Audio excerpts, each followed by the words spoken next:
नमस्कार दोस्तों। आज है 15 अगस्त और आज के दिन मैं पापिया हाजिर हो गई हूँ लोकल टीवी पर कुछ खास लेकर।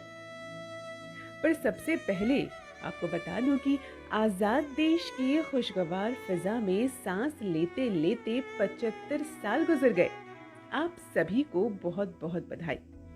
देखते देखते हम स्वतंत्रता के 76वें साल तक तो पहुंच गए, पर आज आजादी पर बात नहीं होगी।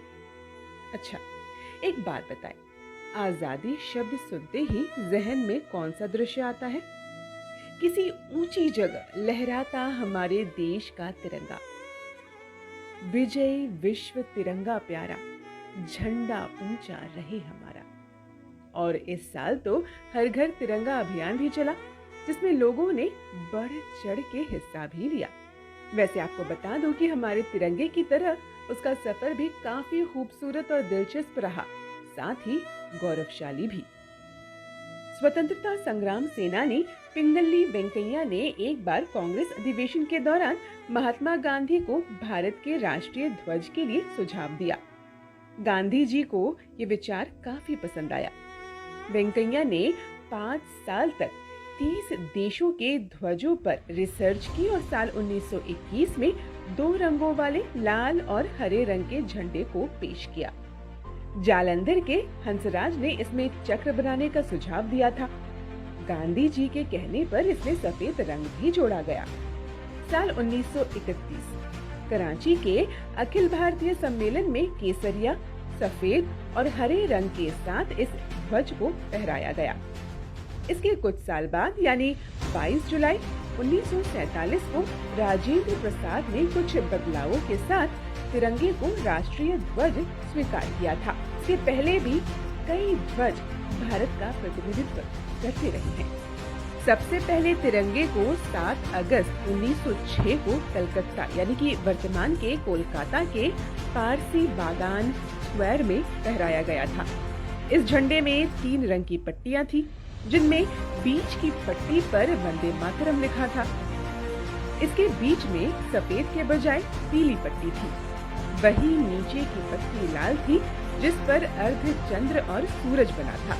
इसके अलावा सबसे ऊपरी हरी पट्टी पर कमल का फूल अंकित था।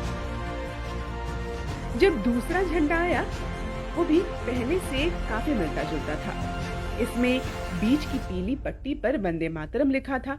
इसमें ऊपरी पट्टी पर कमल के फूल के बजाय 7 तारे छपे थे, जो कि सप्तर्षि तारा मंडल के प्रतीक थे। इसे 1907 में मैडम कामा ने फहराया था। साथ ही इसे बर्लिन में आयोजित एक सभा में भी भारत के झंडे के रूप में फहराया गया।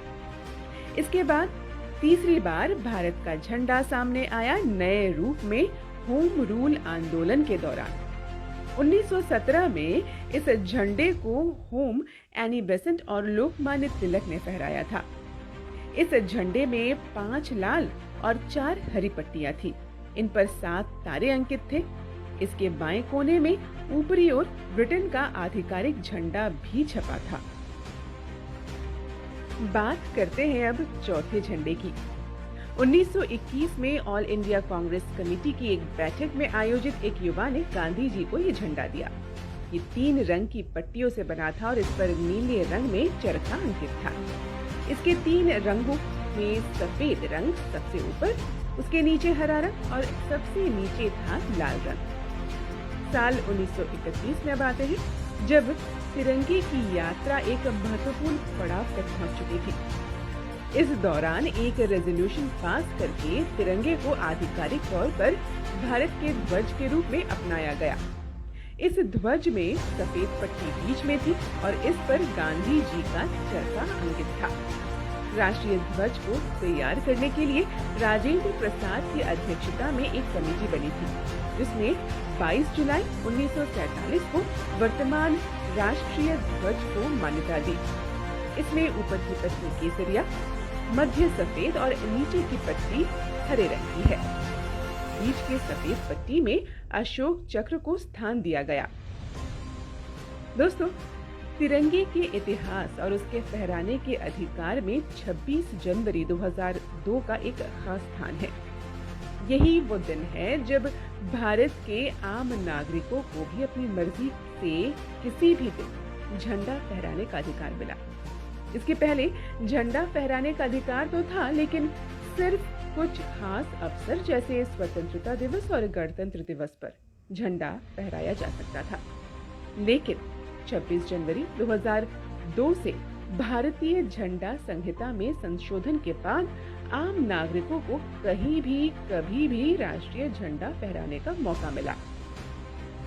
इसके बाद से आम आदमी अपने घरों, कार्यालयों और फैक्ट्रियों में किसी भी दिन तिरंगा फहरा सकते हैं। हालांकि इसके लिए उन्हें झंडे का पूरी तरह से सम्मान कायम रखना होगा और तय मानकों के आधार पर झंडे को फहराना होगा। तो ये थी दोस्तों स्वतंत्रता दिवस पर हमारी एक छोटी सी प्रस्तुति, तिरंगे का सफर। कैसा लगा जरूर बताएं। लाइक, शेयर और कमेंट जरूर करते रहे और जुड़े रहे यूं ही लोकल टीवी से। नमस्कार।